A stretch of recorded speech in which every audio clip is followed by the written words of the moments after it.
In an industry so geared towards first impressions, I'm here to tell you that endings are important. Sure, the journey is what matters, but a great finish will stick with you long after the game has ended.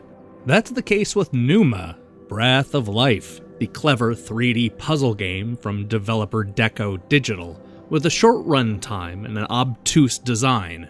I was ready to write off this PlayStation 4 game, but a surprisingly strong finish has left me second-guessing my convictions. You play the opposite of a silent protagonist. As the nameless main character wakes up for the first time, he's mystified by his perceived power. In fact, he very quickly deems himself a god, and spends the rest of the game vocally working through his existential crisis. He's amazed at the world he's created, and yet puzzled why every area seems to be testing his ability to problem solve. Pneuma, Breath of Life, is presented from the first-person perspective, but it's not a shooter. You never have to pick up items or move boxes around.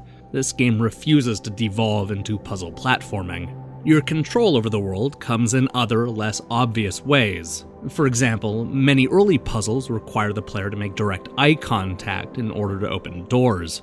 The game quickly expands on the concept by introducing a number of wrinkles to the sight test. You'll find that some lights have to be turned off and on with a glance, while other obstacles can be altered depending on your perception. Many of the puzzles can be solved using little more than the player's sight, which is a cool, albeit limiting, approach to this style of puzzler. But sometimes this clever idea backfires, turning an otherwise peaceful experience into frustrating chaos. Because so many of the puzzles revolve around sight, it's far too easy to screw things up by simply looking around. There's one puzzle involving mismatched tiles that is especially nasty, if only because it feels like the game is constantly working against you for no reason. Later, Pneuma tosses a few trial and error puzzles your way, something that always feels cheap. Even when the puzzles are at their worst, the main character has a lot to say. The truth is, he spends most of the game rambling about himself. He jumps to conclusions quickly and seems to skirt the important questions, all while you're trying to figure out how to open the door and get to the next set of puzzles. I found his long diatribes to be a lot more annoying than witty, but I stuck with them out of sheer curiosity. I'll confess, the setup is admittedly compelling. When a character starts off by proclaiming he's God, you kinda want to see where the story goes. I was willing to put up with the bland locations, simplistic puzzles, and a short running time in order to see if it all pays off in the end.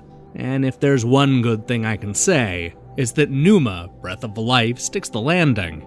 The twist is not only creative, but it helps justify the type of puzzles found throughout the 90-minute-long journey.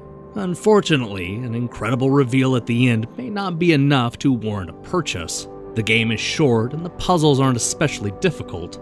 I also found the constant narration more annoying than endearing, though your mileage may vary. Pneuma, Breath of Life, has a few clever ideas and a cool twist ending, but that's not enough for me to recommend this brief PlayStation 4 puzzler. Hey, thanks for watching my review. This is one of several reviews going up this week. We will also be taking a look at Spectra and Skyflower, two games that just hit Steam. I'm also gearing up for the long-awaited return of the weekend contest, and one of several new shows about game shows. It'll all make more sense when you hit the subscribe button. Well, not immediately after you hit the subscribe button. First, I'll need to explain everything. Actually, you know what? I'm making this too complicated. Just hit the subscribe button and leave a comment below. See you soon.